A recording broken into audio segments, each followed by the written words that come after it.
Dear students, I have come to teach you intermediate level English grammar class today, and in this series I am going to start a topic, beneficial topic, syntax today.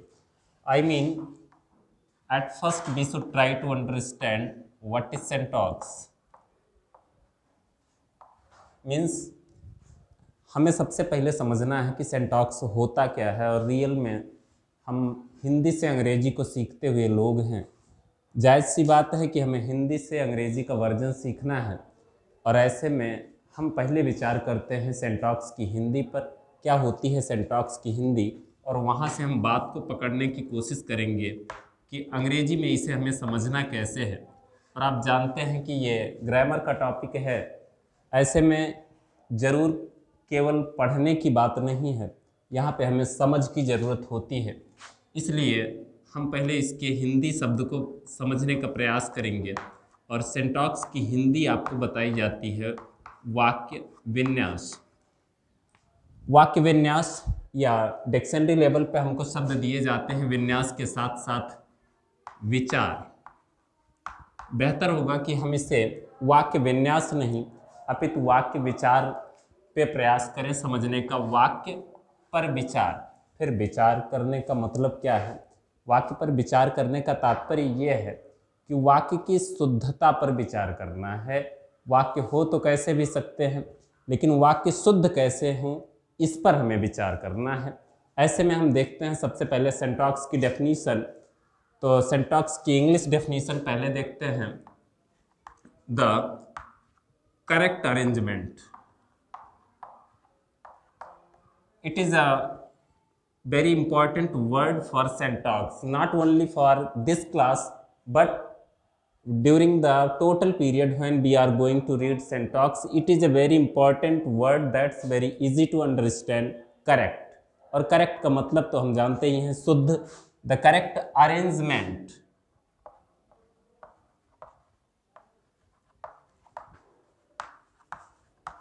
arrangement, the correct arrangement। Arrangement means arrange करना, व्यवस्थित करना, और व्यवस्थित करने का एक दूसरा शब्द आप सिंपल वे में प्रयोग करते हैं, ऑर्डर। इस ऑर्डर का सेंस लेकिन आपको आदेश या आज्ञा के सेंस में नहीं लेना है। इस ऑर्डर का सीधा सा अर्थ आप मैथमेटिकल वे में प्रयोग करते हैं, एक शब्द क्रम, सीरियल। इस ऑर्डर का सेंस हमें क्रम से लेना है, सीरियल से लेना है। So the correct arrangement of words, the correct arrangement of words, the correct arrangement of words to create proper sentence, proper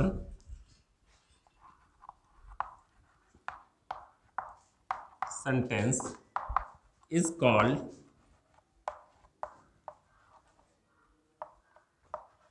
syntax। Try again, फिर से देखते हैं और अब बात को समझने का प्रयास करते हैं। द करेक्ट अरेंजमेंट और ऑर्डर, मैंने आपको बता दिया अरेंजमेंट और ऑर्डर ये दो बहुत ही पावरफुल शब्द हैं सिंटैक्स को डिफाइन करने के लिए।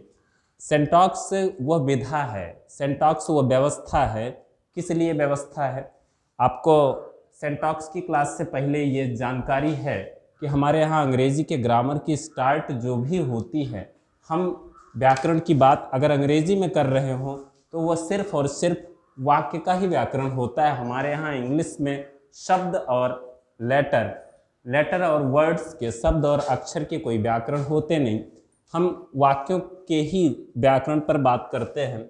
और इसी डेफिनीशन में आपको ये बताया जा चुका है कि आप सिंटैक्स के तहत जो अरेंजमेंट करने जा रहे हैं, जो व्यवस्था करने जा रहे हैं, किसकी व्यवस्था? शब्दों की व्यवस्था। शब्दों की व्यवस्था जो आप करने जा रहे हैं वो सेंटेंस के लिए करने जा रहे हैं, और वो सेंटेंस आपका कैसा होना चाहिए? प्रॉपर होना चाहिए। अब रही बात प्रॉपर सेंटेंस बनाने की, तो प्रॉपर सेंटेंस होगा कैसे? जायज़ सी बात है, कोई इमारत बेहतर होगी तभी जब उसमें लगने वाला कच्चा माल यानी रॉ मटेरियल्स, ईंट, मोरंग, बालू, जो कुछ भी प्रयोग किए जाते हैं, अगर उनकी शुद्धता बनी है तो महल भी, वो इमारत भी शुद्ध होगी। ऐसे में आप अगर सेंटेंस को शुद्ध करना चाहते हैं तो आपको इसके लिए वर्ड्स को भी शुद्ध ही रखना होगा। और सिंटैक्स वही व्यवस्था है, सिंटैक्स वही विधा है जो आपको ये समझाए, ये बताए कि आपका सेंटेंस शुद्ध बनेगा कैसे। जायज़ सी बात है, सेंटेंस को शुद्ध बनाने के लिए हमें शब्दों को भी शुद्ध जानना होगा, यानी शब्दों की शुद्धता हो और शुद्धता के साथ साथ शब्दों का वाक्य में प्रयोग करने का क्रम भी शुद्ध होना चाहिए। आपको ऑलरेडी पता है सेंटेंस का प्रॉपर अरेंजमेंट, सेंटेंस का आइडियल अरेंजमेंट क्या होता है। सेंटेंस का जो आइडियल मॉडल है आपके पास वो ये होता है कि सेंटेंस में पाए जाने वाले एलिमेंट्स, आप तत्व कह सकते हैं, अवयव कह सकते हैं, उनमें से सबसे मेन होता है आपका सब्जेक्ट, और इसके साथ साथ सब्जेक्ट के अकॉर्डिंग वर्ब होना चाहिए।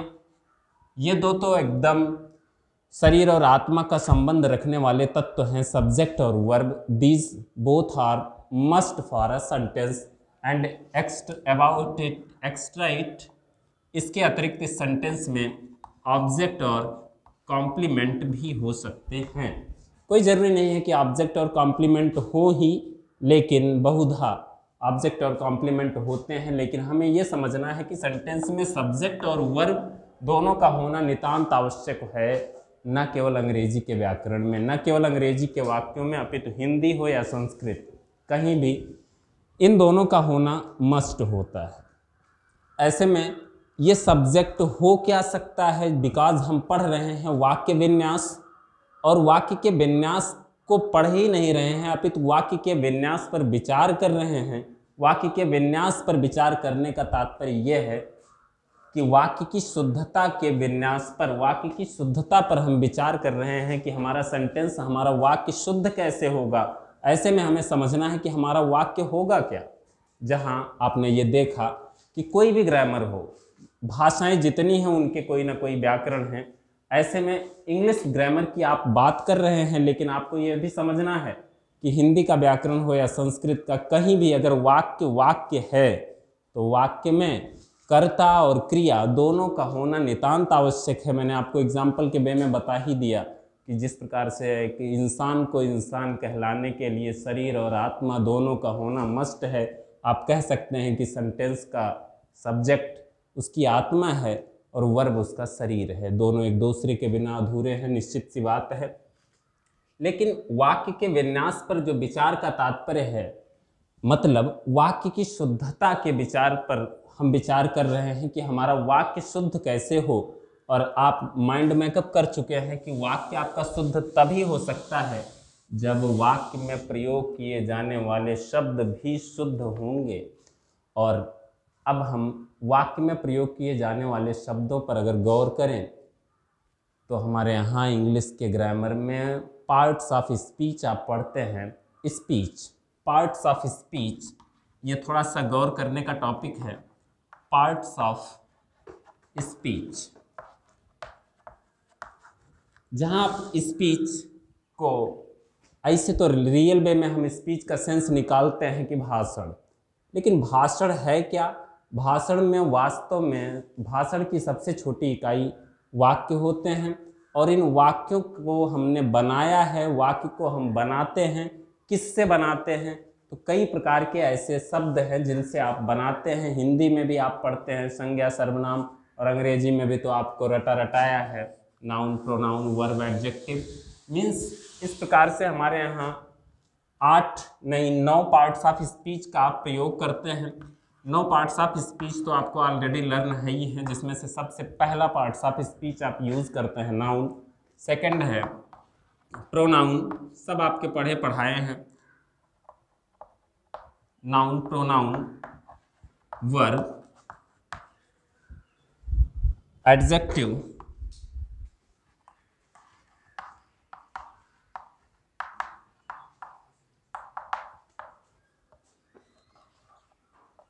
Adverb,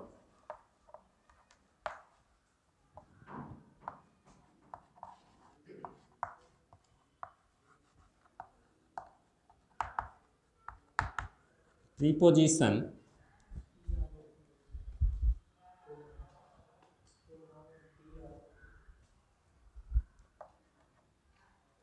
preposition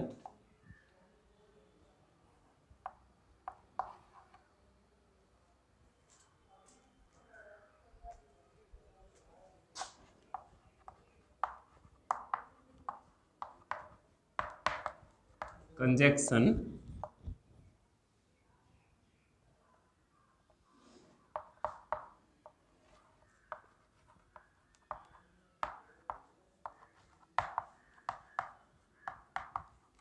interjection and ninth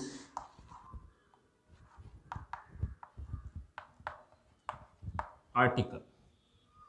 These 9 parts of speech which will use in the syntax correctly.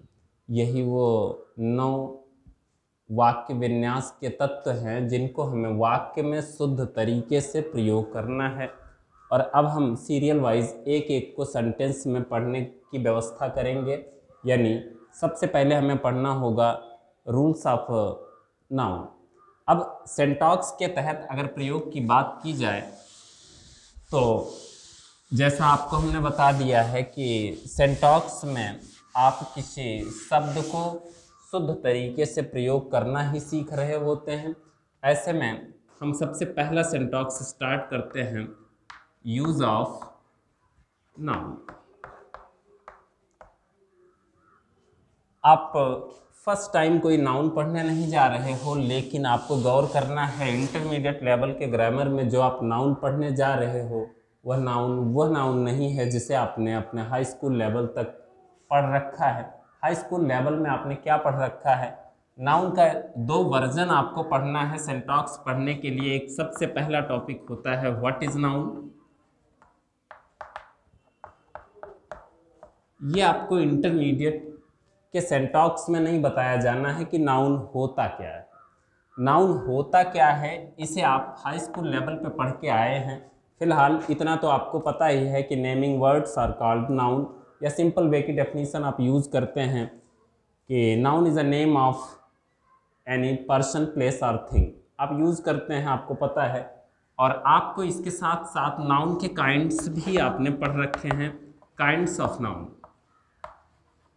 Kinds of noun general वे में हम आपको बता देते हैं कि 5 प्रकार के नाउन्स आप यूज़ करते हैं। और मॉडर्न इंग्लिश हिस्ट्री में आप जो नाउन यूज़ करते हैं ओनली 2 टाइप यूज़ करते हैं, काउंटेबल एंड अनकाउंटेबल नाउन।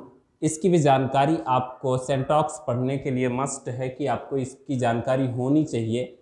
फिलहाल सिंटैक्स के लिए ज़रूरी है ये जानकारी करना, सिंटैक्स के लिए आपको जानकारी करना है how to use noun in a sentence. How to use noun in a sentence, किस प्रकार से आप प्रयोग करने जा रहे हैं संज्ञा को वाक्य में, किस प्रकार से प्रयोग करेंगे और किस प्रकार से प्रयोग करने का माध्यम ये है। जानकारी आपको ये करनी है कि आप उस नाउन को सेंटेंस में प्रयोग कैसे करेंगे। कैसे करने का मतलब आपको विधि की जानकारी होनी चाहिए कि नाउन को प्रयोग करने की विधियां क्या हैं। और इसके साथ साथ आपको ये तो भी पता होना चाहिए कि कहाँ प्रयोग करेंगे, मतलब नाउन की सही जगह और नाउन का प्रयोग करने की सही व्यवस्था। अब आप नाउन को सेंटेंस में सही प्रकार से प्रयोग कितने स्थानों पर करते हैं ये आपको जानकारी होनी चाहिए। आइए हम आपको बताते हैं कि नाउन का प्रयोग आप सेंटेंस में कितने स्थानों पर करते हैं। तो आप नाउन का प्रयोग सेंटेंस में 5 स्थानों पर करते हैं। सबसे पहला स्थान क्या है? क्योंकि हमने आपको ये बता रखा है कि अगर कोई सेंटेंस है तो सेंटेंस में सब्जेक्ट और वर्ब का होना मस्ट है। सेंटेंस में सब्जेक्ट और वर्ब का होना मस्ट है। ऐसे में आपको एक सीधे से दिखता हुआ स्थान मिलता है सब्जेक्ट, नाउन का पहला प्रयोग आप करते हैं subject of a verb. Hindi आपको समझ में आ रही होगी। क्रिया के कर्ता के रूप में संज्ञा का प्रयोग होता है, नहीं कह सकते, किया जा सकता है। मतलब नाउन के प्रयोग का पहला स्थान है किसी क्रिया के कर्ता के स्थान के रूप में। दूसरा प्रयोग आप नाउन का कर सकते हैं object, object of a verb. मतलब इस क्रिया के ऑब्जेक्ट के रूप में। इसके बाद का पार्ट आप प्रयोग करते हैं ऑब्जेक्ट और कॉम्प्लीमेंट। तो इस क्रिया के ऑब्जेक्ट के रूप में यानी कर्म के रूप में भी आप संज्ञा का प्रयोग कर सकते हैं। इसके बाद complement, complement of a verb यानी क्रिया के पूरक के रूप में, कॉम्प्लीमेंट के रूप में भी इसका प्रयोग किया जा सकता है। नेक्स्ट पार्ट होता है गवर्न्ड बाय प्रीपोजिशन।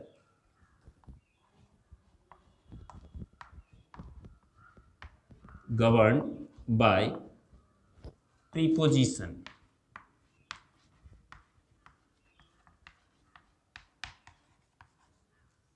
और fifth part governed by preposition का मतलब आपके इस सेंटेंस के स्ट्रक्चर में कोई प्रीपोजिशन यूज होता है और उस प्रीपोजिशन के बाद सेंटेंस में आप नाउन का प्रयोग कर सकते हैं।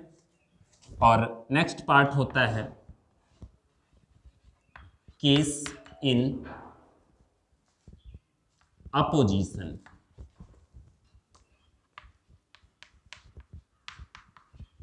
केस इन अपोजिशन, अपोजिशन की कंडीशन में अर्थात एक जैसे कार्य करने की स्थिति में भी आप संज्ञा का प्रयोग करते हैं।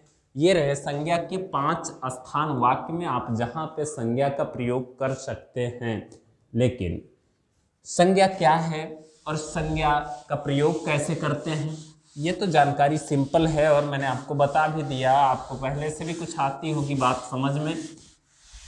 ये एक तरीके से हम लोगों ने भूमिका तैयार किया यूज ऑफ नाउन पढ़ने का। सिंटैक्स ऑफ नाउन पढ़ने की भूमिका अभी तक हमने पढ़ी, लेकिन बात ये आती है कहीं भी कुछ भी पढ़ रहे हो, सीख रहे हो ज़िंदगी में, तो कभी ना कभी मन में विचार ये ज़रूर आता है कि हम जो कर रहे हैं उसे क्यों कर रहे हैं, क्यों पढ़ रहे हैं, मीन्स क्या उपयोग है हमारे जीवन में संज्ञा का। हम पढ़ें संज्ञा, क्यों नहीं पढ़ेंगे संज्ञा?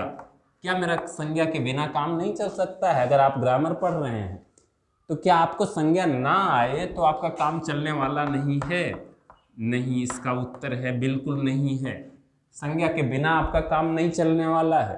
और संज्ञा को पढ़कर आप क्या करते हैं प्रयोग इसका वाक्य में?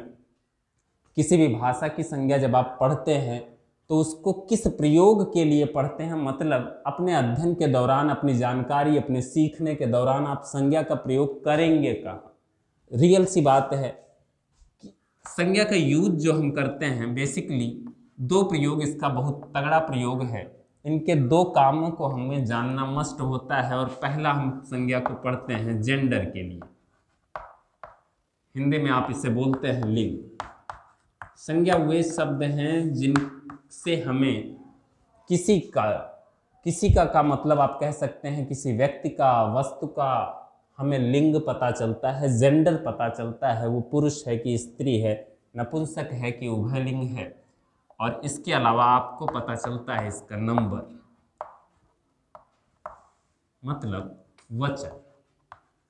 संज्ञा को पढ़कर हमें 2 चीज की बेसिक जानकारी होती है, जेंडर और नंबर की, जिसका प्रयोग शुद्ध वाक्य लिखने के लिए, चूंकि आपने जाना है कि सिंटैक्स में जो आप सेंटेंस लिखने जा रहे हो कोई फर्स्ट टाइम नहीं जा रहे हो।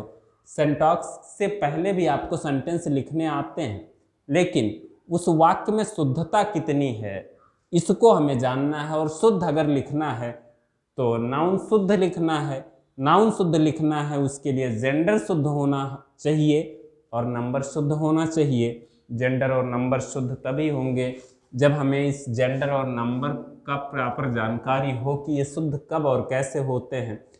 यही एक बात, इस पर आप ध्यान दें कि हिंदी में भी आप जेंडर और नंबर पढ़ते हैं, हिंदी में भी आप संज्ञा पढ़ते हैं, लेकिन हिंदी में थोड़ा सा मामला उल्टा होता है। हमारे यहाँ अंग्रेजी में जेंडर की संख्या 4 होती है और नंबर केवल 2 होते हैं, लेकिन हिंदी के वर्जन में हमारे यहाँ कहा ऐसा जाता है लोगों को समझ में, हालांकि आसान तो बातें दोनों होती हैं, समझने का फेर है, लेकिन लोग बोलते हैं कि भैया अंग्रेजी में वचन लिंग जानना आसान है। सिंपल है, क्योंकि जब संख्या ज़्यादा हो गई, बंटवारा तगड़ा हो गया तो आसान होगा ही। जेंडर हमारे यहाँ आसान होते हैं, नंबर थोड़ा सा लोगों को क्रिटिकल महसूस होते हैं, लेकिन ऐसा है नहीं।